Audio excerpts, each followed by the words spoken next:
اس کا اب بھی یہ کہنا ہے کہ الیکشن والے دن تحریک انصاف کا ناراض ووٹر باہر نکل کر سارے تخمینے غلط ثابت کر دے گا۔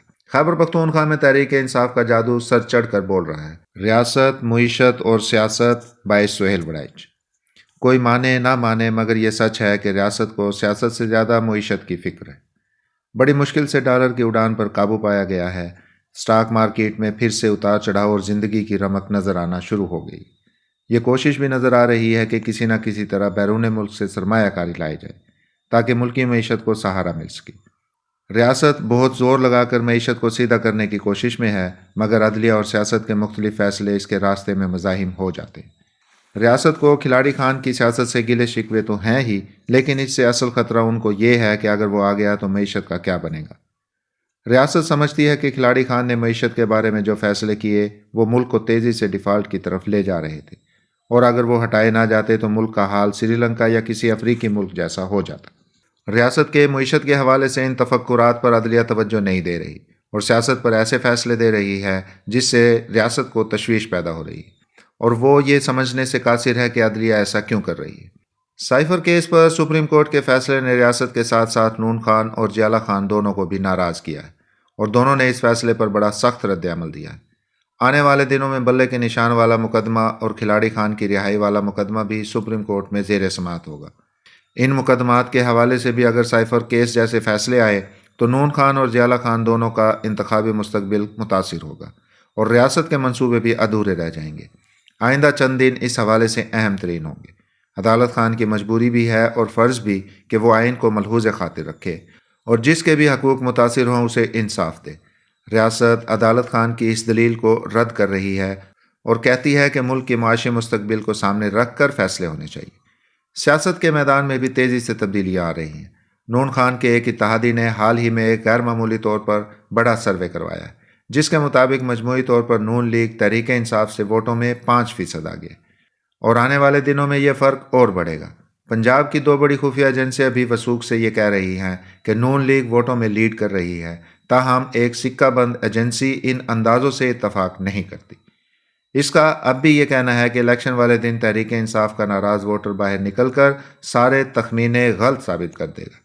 انتخابات کے حوالے سے حتمی غیر جانبدارانہ رائے ابھی ظاہر ہونا شروع نہیں ہوئی۔ توقع ہے کہ آنے والے ایک ہفتے کے اندر پوزیشن واضح ہونا شروع ہو جائے گی۔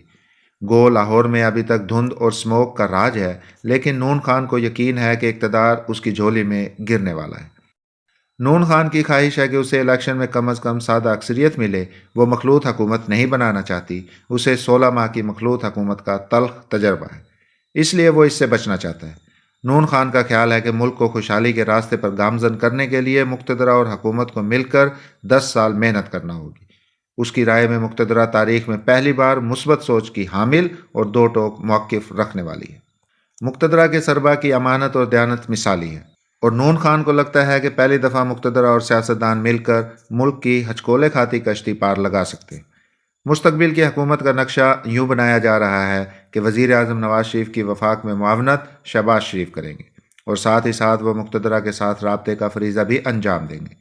حمزہ اور مریم کے سیاسی مستقبل اور کردار کا فیصلہ نواز شریف کے ہاتھ میں ہے۔ دیکھیں وہ کیا فیصلہ کریں گے۔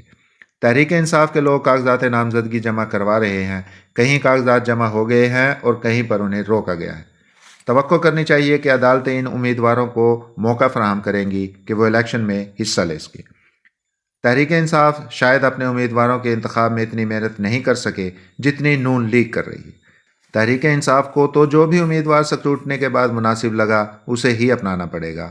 لاہور میں زیادہ تر ٹکٹ وکلا ہی کو ملنے کا امکان ہے۔ لطیف کھوسہ، سلیمان اکرم راجہ اس حوالے سے فرنٹ رنر ہیں۔ نون لیگ نے قریبی رشتہ دار اور سہیل ضیاء بٹ کے اکلوتے صاحبزادے عمر سہیل ضیاء بٹ کو بھی صوبائی الیکشن لڑنے کا عندیہ دیا ہے، جس سے ظاہر ہوتا ہے کہ دوریاں ختم ہو گئیں۔ البتہ لاہور صدر کی صوبائی نشست پر شاہد شیخ کو الیکشن لڑوانے کے حوالے سے نون لیگ کے اندر بحث مباحثہ جاری ہے۔ تاحال خواجہ سعد رفیق مان نہیں رہے، لیکن ان پر دباؤ بہت ہے۔ اندرون سندھ اور کراچی کے حالات سے لگتا ہے کہ جیالہ خان نے مقتدرہ سے اپنے معاملات کو درست کر لیا ہے، اور اس طرح سے اس کو اندرون سندھ جو مشکلات درپیش تھیں وہ کافی حد تک دور ہو گئی۔ کراچی کے حوالے سے متحدہ کا اصرار ہے کہ اسے 14 نشستوں پر ماضی میں اکثریت ملتی رہی ہے، اس کا حق ہے کہ وہ ساری نشستیں اسے ملیں۔ نون خان کی بھی کراچی میں 2-3 نشستوں پر نظر ہے، جبکہ جیالہ خان کا دعویٰ ہے کہ ان کے پاس پہلے بھی 5 نشستیں ہیں اور وہ مزید 5 پر کامیابی حاصل کریں گے۔ سب پارٹیاں اپنی بندر بانٹ میں یہ بھول گئی ہیں کہ 2018 میں یہاں سے پی ٹی آئی نے کافی نشستیں لی تھیں۔ پختون علاقوں میں اب بھی اس کا اثر و رسوخ موجود ہے۔ خیبر پختونخوا میں تحریک انصاف کا جادو سر چڑھ کر بول رہا ہے اور وہاں کی صوبائی حکومت پی ٹی آئی کی ہی بنے گی۔ صوبہ بلوچستان میں ہمیشہ سے ہی مختلف الخیال اور کئی پارٹیاں نشستیں جیتتی رہی ہیں۔ اب بھی ایسا ہی لگ رہا ہے، وہاں ماضی کی طرح صوبائی مخلوط حکومت ہی بنے گی، البتہ اگر وہاں بھی کوئی لہر یا ہوا چل گئی تو نتائج مختلف بھی ہو سکتے ہیں۔ کسی بھی ریاست کے معاشی استحکام کے لیے سیاسی استحکام ضروری ہے۔ الیکشن کی گرما گرمی میں نہ تو نون خان مفاہمت کی بات سننے کو تیار ہے اور نہ ہی کھلاڑی خان کو سوٹ کرتا ہے کہ وہ کمزوری کا تاثر دے، لیکن الیکشن کے بعد ماحول بدلنا چاہیے اور پارلیمنٹ کے اندر موجود سیاسی عناصر کو اتفاق رائے اور مصالحت کا راستہ اپنانا چاہیے، کیونکہ ملک ہے تو سیاسی جماعتیں ہیں، معیشت ہے تبھی ملک چلے گا، ریاست ہے تو ہی عوام کی فلاح و بہبود ممکن ہے۔ جب تک سارے اسٹیک ہولڈرز جوش سے نکل کر ہوش کی طرف نہیں آتے، اس وقت تک بحرانوں کا خاتمہ ممکن نہیں۔ گالیوں، انتقام اور مہادھرائی سے کبھی بھی ملک میں استحکام نہیں آئے گا۔ ریاست کو بھی یہ سمجھنا ہوگا کہ آئین کی پاسداری، میڈیا کی آزادی، پارلیمان کی بالادستی، سیاسی آزادیاں اور انسانی حقوق کی پیروی ہی ملک کو آگے لے جا سکتی ہے، اور کوئی بھی راستہ اختیار کیا گیا تو ہم پیچیدہ راستوں پر کھو جائیں گے۔